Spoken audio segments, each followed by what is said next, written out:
Put the wrong one on.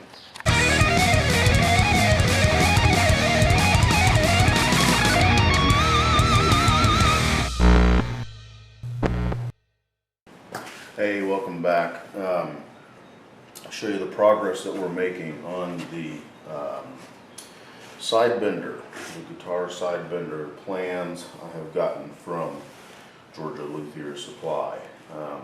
I've gotten my plywood pieces cut out. I have done a initial assembly of the pieces. The downside that I don't like about working with the plywood is that some spots they've got a void in them, and of course you don't know that it has a void in it until you cut into it, and then at that point you're kind of committed to your $25 piece of wood or however much that one costs. But that's just woodworking, isn't it?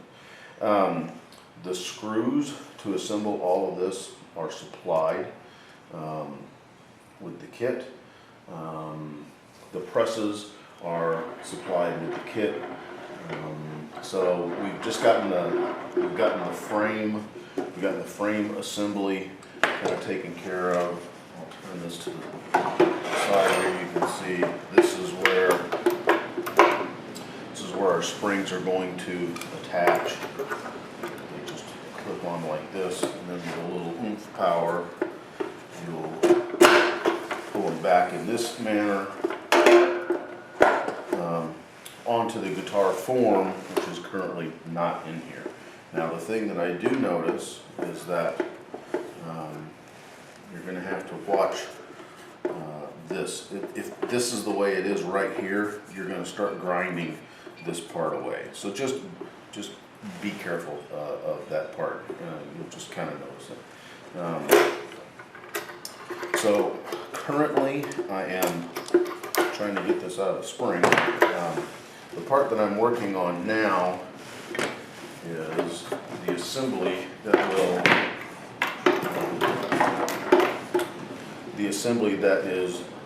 there's a wooden block that's going to go into here, and then this spline is going to fit up into that block, and this is the adjustable waist piece. This piece will then fit down into the contour of your waist. This is a locating bar. In the mold, there is a notch for this to fit down into that corresponds to the center point of that bend. And when this goes down into that notch, you'll know you're in the center of that. So since you're going to mark your side piece with the center, you'll have this in the notch. You'll be able to sight through here and get it right down into the center. That way you know you're in the spot that you need to be in. So this has been constructed. Working on the top piece of this, had to work a big piece of maple to make it as big as we needed it to be. The other thing I was kind of surprised at is that the wooden feet are included in the kit. These little feet, because on the plans it talks about optional rubber feet, and there's some teeny tiny optional feet already in there. You are going to want to clamp this down onto the table, affix it to the table when you're doing it in some way. So anyways, that's the progress, and next video hopefully we'll have the damn thing together. Hey folks, welcome back. Well, there you go. The fully completed side bending machine. These are with the plans and the hardware kits from Georgia Luthier Supply. The wood is 3/4 inch birch plywood unless specified otherwise. The spacers in the mold are oak and cherry. It's what I had laying around. It went together okay. I'll show you a couple of the details of it that were somewhat problematic for me, and talk to you about a couple of the issues that I had with the plans. Alright, here's one of the areas where I had a little issue. You can see I've got chipping on the top part of this plywood on this channel that I am supposed to get out clear out of there for the waste retainer spline to move up and down. So at first my brain was thinking brad point bit and just going through and doing all this. Then I realized and totally forgot that I have this cheap $12 Black & Decker saw in the back, and I just happened to have a 3-pack of fine wood blades with it. So on the other side I didn't have this problem here. I think it's important to continually remind people that I am not a woodworker. So a lot of the mistakes that you're going to see me doing are stuff that if you took shop in junior high or high school, you're probably not going to have those problems because you've probably already screwed that up, whereas I've got to screw stuff up to kind of learn how it goes. So that's one of the issues that I had. Another issue that I had, let's move over to here. Right up in there, you can see there's a part where I've got to hollow or create an 8mm deep area there for this U-bolt and for these nuts and this little retainer bracket to hold it in here. I think the most frustrating issue that I had with these plans are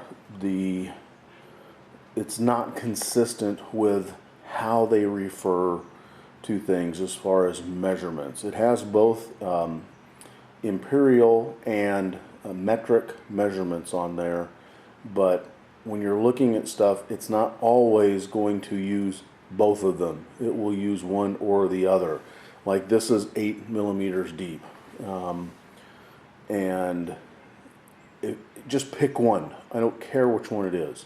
I can work in either one, but if the majority of the measurements on the plan are in regular fractional measurements, and then every once in a blue moon you throw one in that's a metric and you don't have what the fractional equivalent is, then you got to figure it out, or you got to look at all 4 pages of plans to see if they've notated it somewhere else.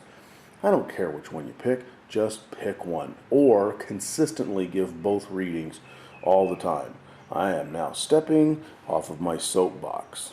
This is the Dreadnought mold that I'm going to use, and you may notice a couple of things. Probably the biggest one is I have these great big round head screws in the back, and because this is rattle can and everything is kind of done on the cheap using what we've got when we can do that, I only had a certain number of these flathead screws, so I had to make sure that the part that slides into the mold in the front had these so that I had sufficient clearance through the uprights. Then I could use these, which I have an abundance of, in the back, because that doesn't matter so much. I'll show you what I mean by the tight clearances I have.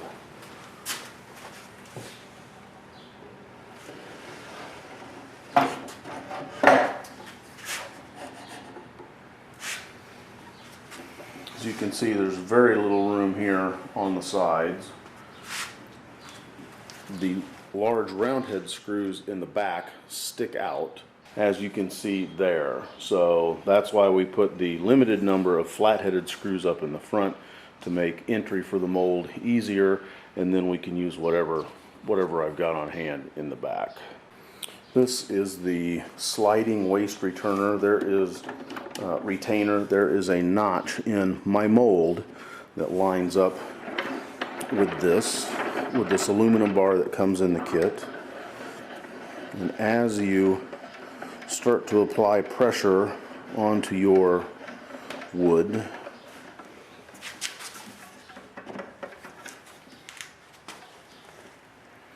then this bar, which is now engaged with my mold, now makes sure that I'll sight through the side, making sure that the center line, the center mark of my side wood is actually lined up with the center of the waist bend.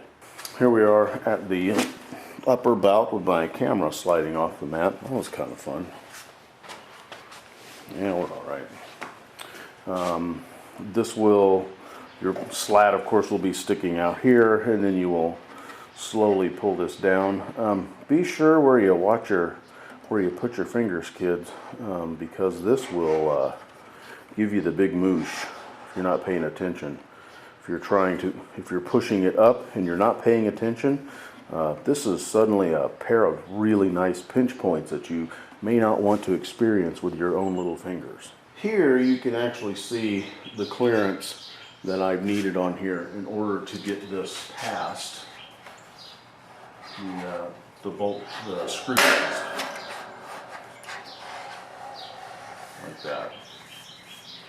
It works okay, you just have to make sure that you account for those allowances. I also have built, there we go.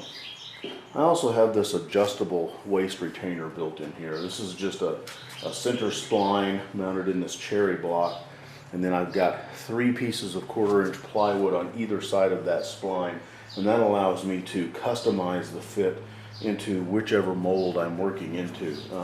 It's really pretty, well, okay, I made it, so that'll tell you how experienced a wood crafting person you have to be, or not be, to make this. All right, so how do I feel about this? Well, I done did this. For someone who has never been in wood shop and only has the most basic of training, that's quite an accomplishment for a guy like me. Now be warned, if you don't have any experience reading plans, you're probably going to spend a lot of time doing this.